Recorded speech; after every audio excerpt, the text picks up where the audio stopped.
avec les autres femmes. Je trouve que Cougar Town a des moments d'intelligence, de profondeur entre ce qu'ils disent.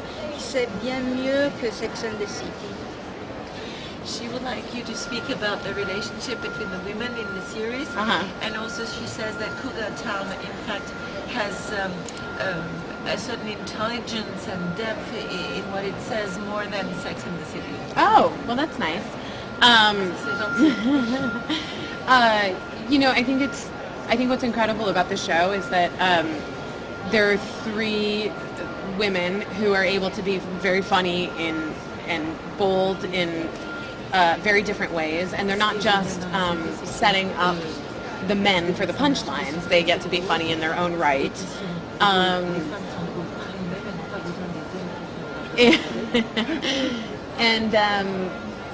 what was the other part of the question? Someone help me out. Jet lag.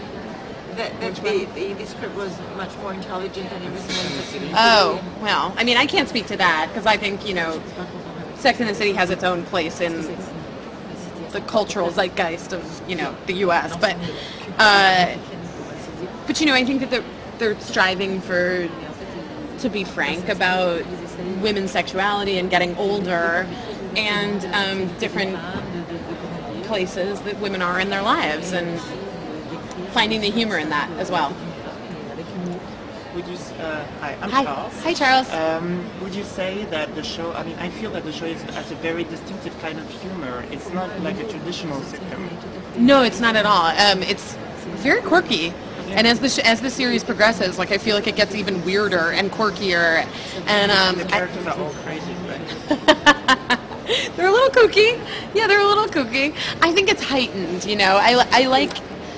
We do keep it grounded a little bit, you know, the characters, or we try to ground the characters, and I feel like that's where the most of the comedy comes from, when you have those levels. And the show tonally is very out there. It's really kind of unique. And yeah, my husband and I were watching about the 6th episode in, and I turned to him and I said, "This show is so weird. I love it. I'm so happy to be on it." It's true that they're considering it, and Bill Lawrence and Kevin Biegel and Courtney Cox are talking about it, and I know that Steve McPherson, who runs ABC, has said whatever they decide to do, he's on board with. I think that they just feel like the name Cougar Town is not really indicative of what the show became at the end of the series, and I agree with them. I don't know, though, what changing the title will necessarily do, if it's going to open it up to a whole new audience. I don't know. We'll see. They haven't made any decisions yet. I noticed in the show on your bedroom table there's a picture of Tate. Oh, I know. Mm-hmm. And Tay and I talked about it. Did you invite him to guest on the show? It would be amazing if Tay came on the show. He's such an incredible actor and such a nice guy, and was really. I said to him, I was like, "Tay, I can't believe I forgot to tell you this before we started these interviews today, but just so you know, my character is obsessed with you."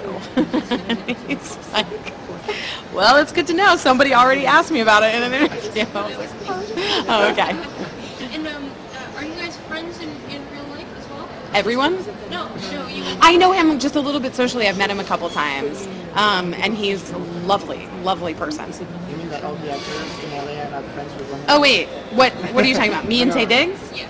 Yeah. I was trying to be okay. funny, I'm sorry. I'm like, oh God, now what if I started? Yeah. You were talking about the evolution of the show. Did you feel it yourself? Because I watched the whole show. I didn't really see a progression because I loved it from beginning to end. But a lot of people said the beginning was kind of chaotic. And I talked to Josh Hopkins, and he said the pilot was, according to him, the worst episode of the show.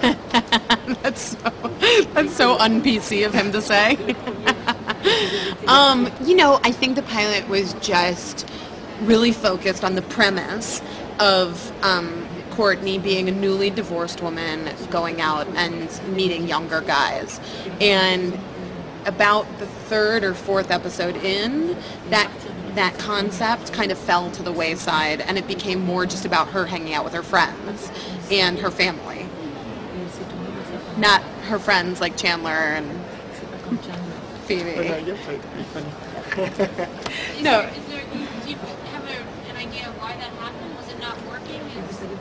No, I don't think it's that at all. I think that it's like an organic progression that happens creatively on shows, and I think that one of the things that Bill Lawrence is great at, and why he's probably had so many successful television shows, is that he writes to actors' strengths. And so I think he saw the parts of the show that were working the best, and he wrote to that.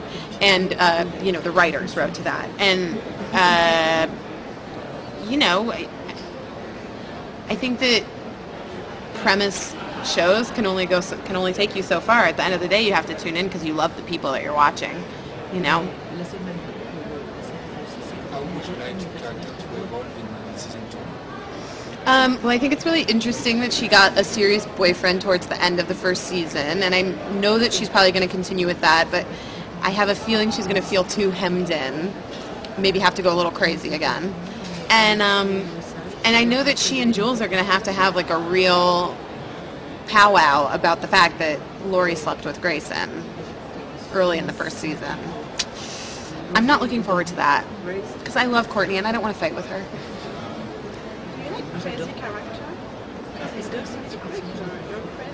Yeah, I know. Those are 2 of my 400 characters that I've played. However, I've said in interviews